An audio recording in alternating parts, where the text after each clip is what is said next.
좋은 아침, 제 읽어주는 글쓰 빠빠예요. 오늘도 어제 이어서 두란노 퀴즈 성경 다니엘 6장부터 시작할게요. 사자굴에 던져진 다니엘. 다리오 왕은 메대와 페르시아의 왕이었어요. 그의 나라는 너무 커서 나라를 다스리는 총독이 120명이나 되었어요. 그만큼 힘이 센 왕이었죠. 총독 중에는 다니엘이라는 유대인이 있었는데 그는 무척 지혜로웠어요. 그래서 다리오 왕은 다니엘을 총독 중에서도 으뜸으로 삼기로 했어요. 다니엘은 날마다 아침, 점심, 저녁 하루에 3번씩 하나님께 기도했어요. 다른 총독들은 다니엘을 시샘했어요. 그래서 어떻게든 다니엘의 흠을 잡으려고 했지만 찾을 수가 없었지요. 다른 총독들은 껴려내어 왕을 찾아갔어요. 오, 다리오 왕이시여, 만수무강하시기를 바랍니다. 대왕님처럼 지혜롭고 힘이 센 분은 이 세상에 없지요. 새 법을 만드십시오. 오직 대왕님께만 기도해야 한다는 법 말입니다. 다리오 왕은 그 말이 마음에 쏙 들었어요. 나에게만 기도한다라. 아주 좋구나. 총독들은 신이 나서 계속 말했어요. 그리고 만약 이 법을 어기는 사람이 있다면 사자굴에 던져 넣어야 합니다. 다리오 왕은 우쭐해졌어요. 아주 그럴듯한 법이라고 생각했지요. 좋다. 이 법을 만들어 오너라. 다리오 왕은 새로운 법에 도장을 찍었어요. 이게 진짜 법이 된 거예요. 새 법이 온 나라에 선포되었어요. 이것은 메디아 페르시아의 법이다. 아무도 이 법을 바꿀 수 없다. 이제 총독들은 다니엘의 집에 기울거리기 시작했어요. 점심때가 되자 다니엘은 평소와 다름없이 하나님께 기도했어요. 총독들은 다리오 왕에게 달려갔어요. 오, 왕이시여, 왕께서는 대왕님께만 기도해야 한다고 분명히 명령하셨지요. 그랬지. 그런데 다니엘이 자기 하나님께 기도하는 것을 똑똑히 보았습니다. 이런. 다리오 왕은 다니엘을 무척 아꼈기 때문에 마음이 아팠어요. 어떻게든 다니엘을 구하고 싶었지요. 메디아 페르시아의 법은 바꿀 수 없습니다. 대왕님도 아시지요. 다니엘을 사자굴에 던져야 합니다. 총독들이 왕의 눈치를 살피며 말했어요. 다리오 왕도 슬펐지만 어쩔 수 없었어요. 병사들은 다니엘을 잡아서 사자굴에 던진 다음 문을 잠갔습니다. 그날 밤 다리오 왕은 한숨도 잘 수 없었지요. 사자굴에 있는 불쌍한 다니엘 때문이었지요. 아침이 되자마자 다리오 왕은 서둘러 사자굴로 나갔어요. 다니엘아, 살아있느냐? 하나님이 너를 구해주셨느냐? 다니엘아, 살아있으면 대답을 해보거라. 오, 왕이시여. 다니엘은 살아있었어요. 저는 여기 있습니다. 아무데도 다치지 않았어요. 어떻게 된 일이냐? 하나님이 천사를 보내 사자들의 입을 막으셨어요. 다리오 왕은 띠뜻이 깊었습니다. 다니엘을 사자굴에서 꺼내라. 어서 풀어주어라. 다리오 왕이 병사들에게 소리쳤어요. 가서 다니엘을 함정에 빠뜨린 나쁜 총독들을 잡아오너라. 오늘부터 모두 다니엘을 하나님을 섬겨라. 그분이 진짜 하나님이시다. 이제 이것이 메디아 페르시아의 법이다. 누구도 이 법을 바꿀 수 없다. 물고기 뱃속에 들어간 요나 1장부터 시작할게요. 하루는 하나님이 요나에게 말씀하셨어요. 큰 성 니느웨로 가라. 가서 니느웨 사람들이 저지른 잘못 때문에 내가 그들을 벌할 거라고 말해라. 하나님은 자비로우시지만 무서울 때는 정말 무서운 분이세요. 그런데 요나는 이스라엘을 괴롭히는 니느웨 사람들이 싫었어요. 나는 니느웨 사람들에게 가서 그렇게 말하기 싫은데, 그래서 요나는 다른 곳으로 가는 배를 탔어요. 배가 바다로 나가면 나갈수록 요나는 니느웨에서 점점 더 멀어졌지요. 그러나 잠시 후 하나님이 큰 폭풍을 보내셨어요. 비가 내리고 번개가 치고 물결은 하늘 높이 치솟았어요. 바다는 순식간에 거치게 출렁였고 배는 부서질 것 같았어요. 선원들은 어찌할 바를 몰랐어요. 하나님 도와주세요. 살려주세요. 그때 요나는 배 위층에서 잠을 자고 있었어요. 폭풍이 보는 줄도 모르고 말이에요. 선장이 내려와 요나를 깨웠어요. 일어나세요. 일어나세요. 어서 당신 하나님께 기도하세요. 이 폭풍은 모두 제 탓입니다. 제가 하나님 말씀을 어겼거든요. 그래서 하나님이 폭풍을 보내신 거예요. 요나는 선장과 함께 갑판으로 올라갔어요. 나를 바다에 던지세요. 그러면 폭풍이 가라앉고 당신들은 무사할 거예요. 선원들은 처음에는 요나의 말을 듣지 않았지만 폭풍이 점점 더 거세지자 어쩔 수 없었어요. 미안합니다. 정말 미안해요. 선원들은 요나를 번쩍 들어 바다에 던졌어요. 붕덩. 요나가 물에 빠지는 순간 거센 파도와 폭풍이 멈췄어요. 요나는 아래로 바다 깊이 떨어졌답니다. 바로 그때 커다란 물고기가 나타나 요나를 삼켜버렸어요. 꿀꺽. 요나는 물고기 뱃속에서 사흘 밤을 보냈어요. 주님, 죄송합니다. 저를 구해주세요. 요나는 계속 기도했어요. 주님, 저를 불쌍히 여겨주셔서 저를 구해주세요. 니네로 가는 것보다 출렁이는 바다에 빠지는 것보다 물고기 뱃속에 있는 것이 더 무서웠어요. 하나님이 요나의 기도를 들으셨어요. 그렇게 하나님은 무섭기도 하지만 자비로우시답니다. 잠시 후 물고기가 요나를 해변에 뱉었어요. 요나는 일어나 물에 몸에 감긴 물풀을 털어내고 몸을 말렸어요. 하나님이 다시 요나에게 말씀하셨어요. 요나야, 근성 니느웨로 가라. 거기 사는 나쁜 사람들에게 하나님이 너희를 벌하실 것이라고 말이라. 이번에는 요나도 하나님의 말씀에 따랐답니다. 요나는 니느웨로 가서 사람들에게 말했어요. 하나님이 이 큰 도시를 멸망시킬 것입니다. 니느웨 사람들은 겁이 났어요. 우리가 잘못했습니다. 용서해 주세요. 제발 용서해 주세요. 어떻게 하면 용서를 받을 수 있을까요? 나쁜 행동을 고치고 하나님 말씀대로 살겠어요. 제발요. 용서해 주세요. 하나님은 그들의 기도를 들으셨어요. 늘 기도의 응답을 들어주시는 하나님이에요. 나는 니느웨를 벌하지 않겠다. 니느웨 사람들은 모두 구원받았답니다. 여기까지가 신약이에요. 원래 성경책은 더 많은 내용이 있지만 이것은 어린이 성경책이어가지고 이렇게 간략하게 요약한 것이랍니다. 시간이 되시면 어른 성경책을 한번 읽어주세요.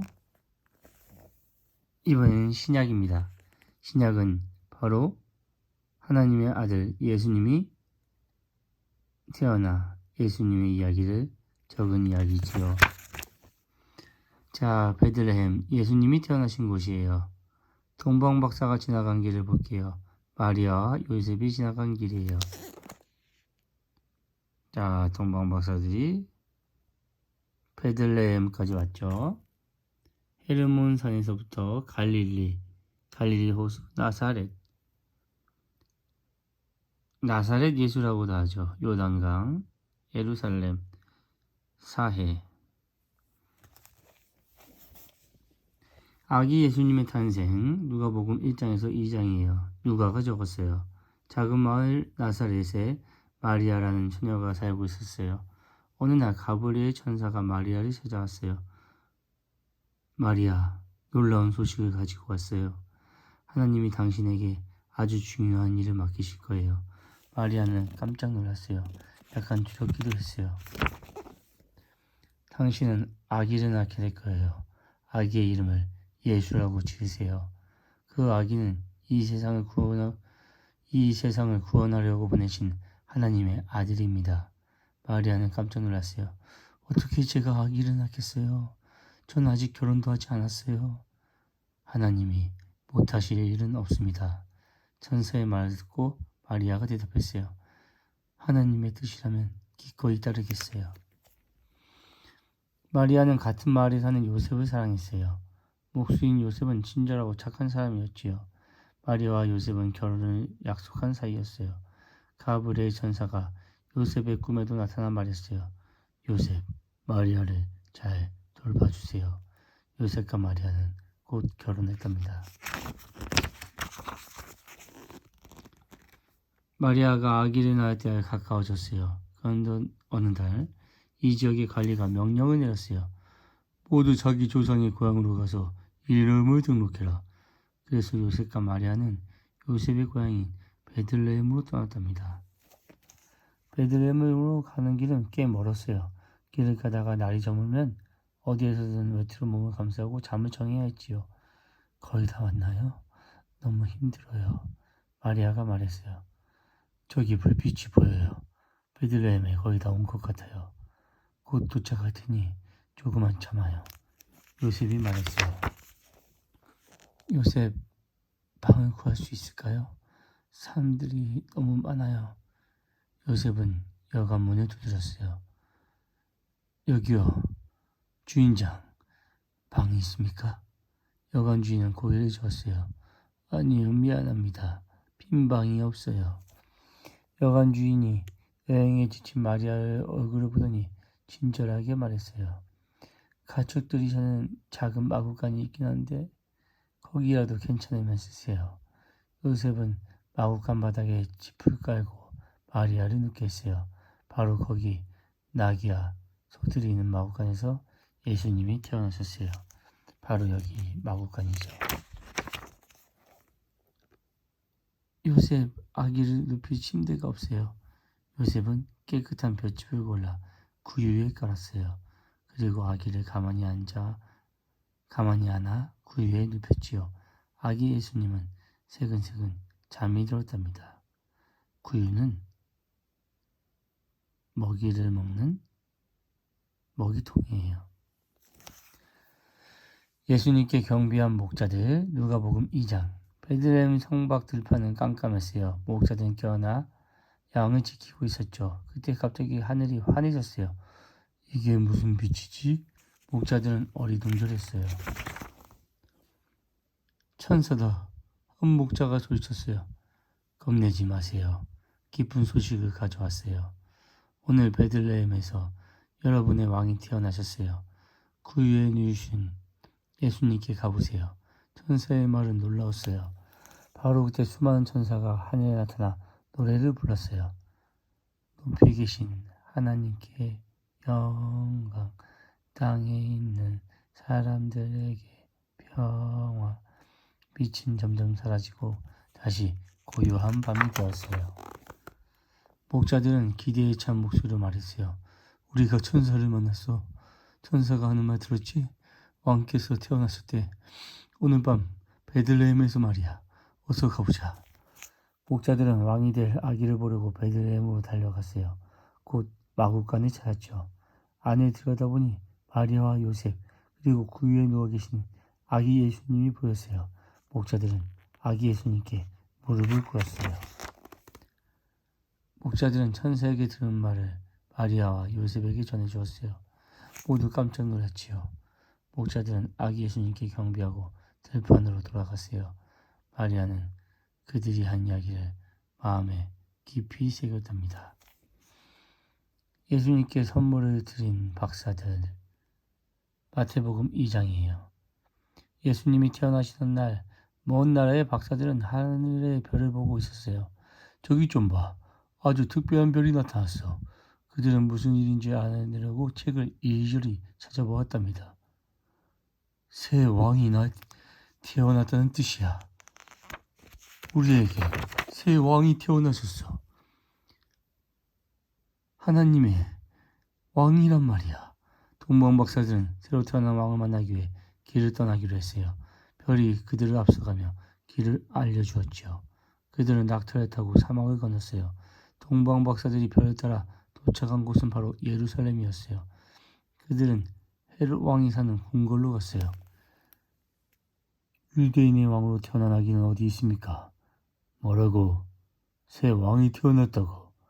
처음 듣는 소식에 어리둥절한 헤롯 왕은 제사장들을 불렀어요.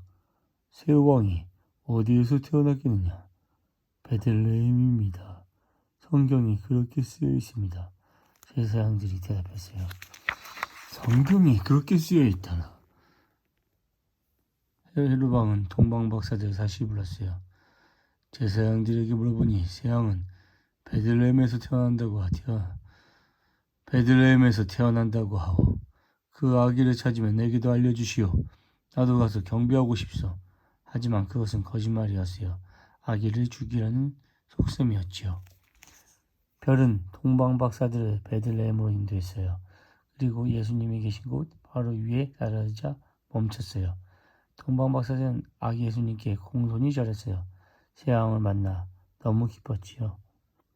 동방박사들은 아기 예수님께 황금과 유향과 모략을 선물로 드렸어요. 그날 밤 동방박사들의 꿈에 천사가 나타났어요. 헤롯 왕에게 돌아가지 마세요. 헤롯 왕은 아기를 죽이려고 해요. 다른 길로 돌아가세요. 아침이 되자 동방박사들은 베들레헴을 떠났어요. 그들은 다른 길을 찾아 집으로 돌아갔답니다. 하나님이 요셉의 꿈에 천사를 보내셨어요. 예수님과 마리아를 데리고 어서 이집트로 도망가세요. 헤롯 왕이 예수님을 죽이려고 해요. 안전한 시대까지 이집트에 머무세요. 한밤중에 요셉은 예수님과 마리아를 데리고 서둘러 베들레헴에 떠났어요. 어둠을 뚫고 이집트로 간 예수님의 가족은 헤롯 왕이 죽을 때까지 그곳에서 살았답니다. 이렇게 예수님과 이집트는 연관이 있죠. 지금부터 그 연관을 찾아볼까 해요. 바로 내일이요. 좋아요, 구독 눌러주세요. 내일 봐요. 안녕.